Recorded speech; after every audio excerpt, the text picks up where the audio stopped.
பரிசுத்த வேதாகமம் பழைய ஏற்பாடு சங்கீதம் 22ஆம் அதிகாரம். என் தேவனே, என் தேவனே, ஏன் என்னை கைவிட்டீர்? எனக்கு உதவி செய்யாமலும் நான் கதறி சொல்லும் வார்த்தைகளை கேளாமலும் ஏன் தூரமாயிருக்கிறீர்? என் தேவனே, நான் பகலிலே கூப்பிடுகிறேன், உத்தரவு கொடீர். இரவிலே கூப்பிடுகிறேன், எனக்கு அமைதி இல்லை. இஸ்ரவேலின் துதிகளுக்குள் வாசமாயிருக்கிற தேவரீரே, பரிசுத்தர். எங்கள் பிதாக்கள் உம்மிடத்தில் நம்பிக்கை வைத்தார்கள். நம்பின அவர்களை நீர் விடுவித்தீர். உம்மை நோக்கி கூப்பிட்டு தப்பினார்கள். உம்மை நம்பி வெட்கப்பட்டு போகாதிருந்தார்கள். நானும் ஒரு புழு, மனுஷன் அல்ல, மனுஷரால் நிந்திக்கப்பட்டும் ஜனங்களால் அவமதிக்கப்பட்டும் இருக்கிறேன்.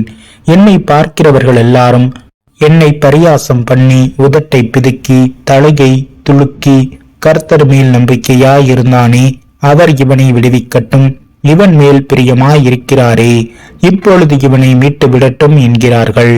நீரே என்னை கர்ப்பத்திலிருந்து எடுத்தவர்.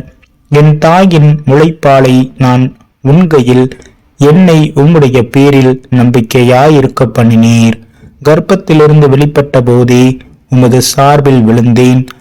நான் என் தாயின் வயிற்றில் இருந்தது முதல் நீர் என் தேவனாயிருக்கிறீர்.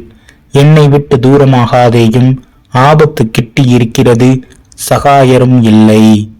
அநேகம் காளைகள் என்னை சூழ்ந்து இருக்கிறது. பாசான் தேசத்து பலத்த எருதுகள் என்னை வளைந்து கொண்டது. பீறி கர்ச்சிக்கிற சிங்கத்தைப் போல் என் மேல் தங்கள் வாயை திறக்கிறார்கள்.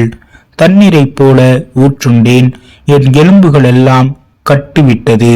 என் இருதயம் மெழுகு போலாகி என் குடல்களின் நடுவே உருகிற்று. என் பலன் ஓட்டை போல் காய்ந்தது. என் நாவு மேல்வாயோடே ஒட்டி கொண்டது.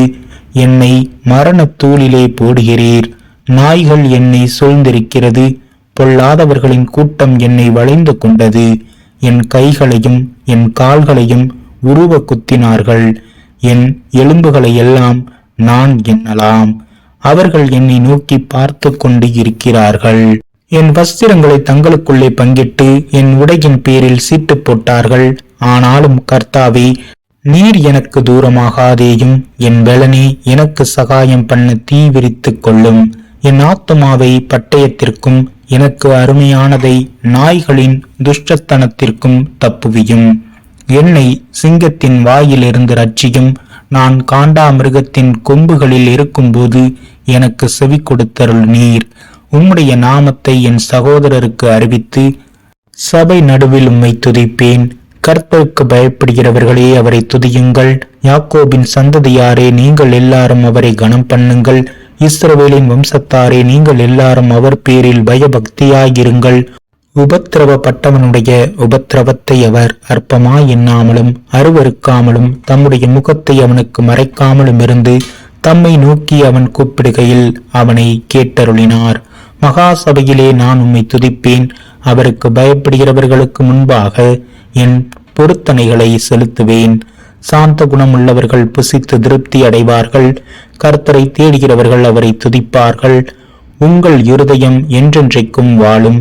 பூமியின் எல்லைகளெல்லாம் நினைவு கூர்ந்து கர்த்தரிடத்தில் திரும்பும். ஜாதிகளுடைய சந்ததியெல்லாம் உமது சமூகத்தில் தொழுது கொள்ளும். ராஜ்யம் கர்த்தருடையது, அவர் ஜாதிகளை ஆளுகிறவர். பூமியின் செல்வவான்கள் யாவரும் புசித்து பணிந்து கொள்வார்கள். புழுதியில் இறங்குகிறவர்கள் யாவரும் அவருக்கு முன்பாக வணங்குவார்கள். ஒருவனும் தன் ஆத்துமா அழியாதபடி அதை காக்கக்கூடாதே. ஒரு சந்ததி அவரை சேவிக்கும். தலைமுறை தலைமுறையாக அது ஆண்டவருடைய சந்ததி எனப்படும். அவர்கள் வந்து அவரே இவைகளை செய்தார் என்று பிறக்கப் போகிற ஜனங்களுக்கு அவருடைய நீதியை அறிவிப்பார்கள்.